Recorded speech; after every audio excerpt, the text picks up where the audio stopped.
স্থানীয় সরকার নির্বাচনগুলোতে যেভাবে দলীয় প্রতীকে নির্বাচন হচ্ছে সেই দলীয় প্রতীকে নির্বাচনটা যাতে বন্ধ করা হয়, প্রবাসী যারা আছে তারা যাতে ভোটাধিকারের আওতায় আসে সে ব্যাপারে প্রস্তাবনা রেখেছি।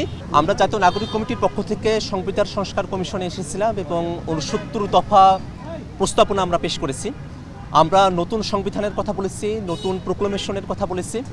আমরা আমাদের এক্সিস্টিং যে সংবিধান আছে সেই সংবিধান বাতিল করে নতুন গণপরিষদ গঠন করে সেই গণপরিষদের মধ্য দিয়ে যাতে একটা নতুন সংবিধান লেখন করা হয় সে ব্যাপারে আমরা প্রস্তাবনা পেশ করেছি।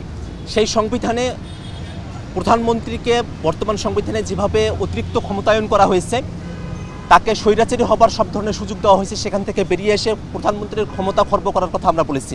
আমরা বলেছি কোনো ব্যক্তি জীবনে দুইবারের বেশি প্রধানমন্ত্রী হতে পারবেন না এবং কোনো ব্যক্তি দুইবারের বেশি রাষ্ট্রপতিও হতে পারবেন না।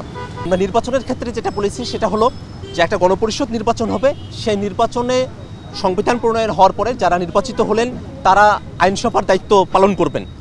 আমরা স্থানীয় সরকার নির্বাচনগুলোতে যেভাবে দলীয় প্রতীকে নির্বাচন হচ্ছে সেই দলীয় প্রতীকে নির্বাচনটা যাতে বন্ধ করা হয়। নগদের সর্বোচ্চ বার ১৬৭ টাকা রিচার্জে পাবেন ১ লাখ টাকা পুরস্কার, আরও আছে প্রতি সপ্তাহে পুরস্কার ও ক্যাশব্যাক। সে ব্যাপারে আমরা বলেছি স্থানীয় সংসদ নির্বাচনে অনূর্ধ্ব ৩০ যারা আছেন তারা যাতে নতুন পদ্ধতি তাদের জন্য তৈরি করা হয়, আলাদা নির্বাচন যেন তাদের জন্য থাকে সে কথা আমরা বলেছি। আমরা প্রবাসী যারা আছে তারা যাতে ভোটাধিকারের আওতায় আসে সে ব্যাপারে প্রস্তাবনা রেখেছি। যারা ১৮ বছর অতিক্রম করেছেন, ভোটাধিকার প্রাপ্ত হয়েছেন, তারা যেন রাষ্ট্রের যে কোনো পদে ভোটাধিকার তারা যেন প্রতিদ্বন্দ্বিতা করতে পারেন সে ব্যাপারে আমরা প্রস্তাবনা পেশ করেছি। বিচার বিভাগের ক্ষেত্রে আমরা বলেছি সুপ্রিম জুডিশিয়াল কাউন্সিল গঠন করতে হবে, বিচার বিভাগ হবে পুরোপুরি স্বাধীন এবং বাংলাদেশে একটিমাত্র সুপ্রিম কোর্ট থাকবে এবং প্রত্যেকটা বিভাগে আলাদা আলাদা স্বাধীন হাইকোর্টের কথা আমরা বলেছি এবং প্রত্যেকটি উপজেলায় অধস্তন কোর্টগুলোকে সম্প্রসারণের কথা আমরা বলেছি। আমরা সংসদের ক্ষেত্রে বলেছি সংসদ হবে দ্বিকক্ষ বিশিষ্ট, উচ্চকক্ষ জাতীয় পরিষদ এবং নিম্নকক্ষ আইনসভা বলে পরিচিত হবে। উচ্চকক্ষ ১০০ আসন বিশিষ্ট এবং যেটা পিআর সিস্টেমে হবে এবং নিম্নকক্ষ আইনসভা সেটা ৩০০ আসন বিশিষ্ট হবে। সংরক্ষিত নারী আসনের ক্ষেত্রে আমরা বলেছি সেটা থাকতে পারে, তবে সময়ের পরিক্রমায় সেই জিনিসটা একসময় গিয়ে হয়তো বন্ধ হতে পারে।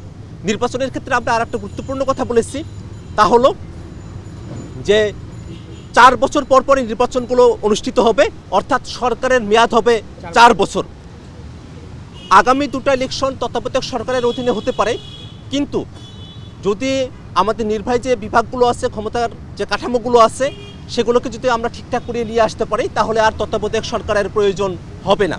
সব মিলিয়ে ফ্যাসিবাদী ব্যবস্থার বিলোপ এবং নতুন রাজনৈতিক বন্দোবস্তের জন্য যা প্রয়োজন একটি নতুন সংবিধান, আমাদের ২৪-এর অভ্যুত্থানে যারা শহীদ হয়েছেন তাদের আকাঙ্ক্ষাকে ধারণ করে, ৭১-এ যারা শহীদ হয়েছেন তাদের আকাঙ্ক্ষাকে ধারণ করে, দীর্ঘ সময়ের আমাদের যে লড়াই আছে সে লড়াইকে ধারণ করে আমরা যে বাংলাদেশি এই পরিচয়কে ধারণ করে যে সংবিধান হবে, যে সংবিধানটা কোনো দলের প্রভাবমুক্ত হবে সেরকম একটা সংবিধানের প্রস্তাবনা আমরা রেখেছি।